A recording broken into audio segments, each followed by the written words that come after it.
கும்பராசியை பொறுத்த வரைக்கும் கும்பம் வந்து உங்களுக்கு தற்போது ருச்சக யோகம்னு சொல்லக்கூடிய செவ்வாயினால் ஒரு யோகம் உருவாயிருக்கு. அது மறுப்பதற்கு இல்லை.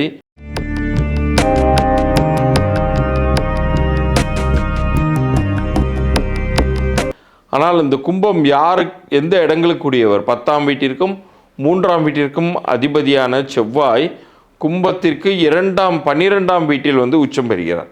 ஸோ இந்த 12ஆம் வீட்டில் உச்சம் பெறக்கூடிய செவ்வாயினால் உங்களுக்கு நிறைய நன்மைகள் அப்படிங்கிறது காத்திருக்கு.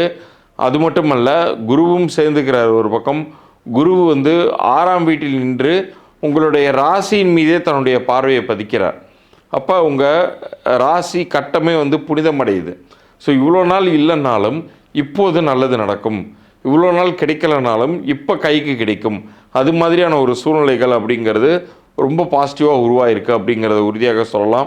அதே மாதிரி உங்களுக்கு சனியின் நகர்வும் சரி, குருவின் நகர்வும் சரி, அதில் வந்து சனியின் நகர்வு இன்னும் பாசிட்டிவாக இருக்குன்னு கூட சொல்லலாம். ஏன்னா சனி வந்து இப்போ முழுமையாக உங்களை விட்டு அகல்கிறார். சனி எப்போதுமே போகும்போது நல்லது பண்ணிட்டு போகும்னு சொல்லுவாங்க இல்லையா? அதனால் சனி முழுமையாக உங்களை விட்டு நகரும் பொழுது அதுவுமே உங்களுக்கு நிறைய நன்மைகளை தரும். ஆனால் எந்த விஷயத்தில் ரொம்ப ஜாக்கிரதையாக இருக்கணும்னா, ஹெல்த் வந்து உங்களுக்கு ரொம்ப அஃபெக்ட் ஆகும். ஸோ ஹெல்த் விஷயத்தில் மட்டும் ஒரு சின்ன காய்ச்சலாக இருந்தாலும் சரி, ஜலதோஷமாக இருந்தாலும் சரி, நீங்கள் இம்மிடியேட்டாக நீங்கள் டாக்டரிடம் காண்பித்து ட்ரீட்மெண்ட் எடுத்துக்கொள்ளும் பொழுது பெரிய ஆபத்துக்களை தவிர்த்து கொள்ளலாம். மற்றபடி இந்த ஆண்டு உங்கள் லைஃப்பில் ஒரு நல்ல ஒரு ஸ்டேட்டஸ் அப்கிரேடாக இருக்கும். அதை நீங்கள் உணரக்கூடிய ஆண்டு 2027 இருக்கும்.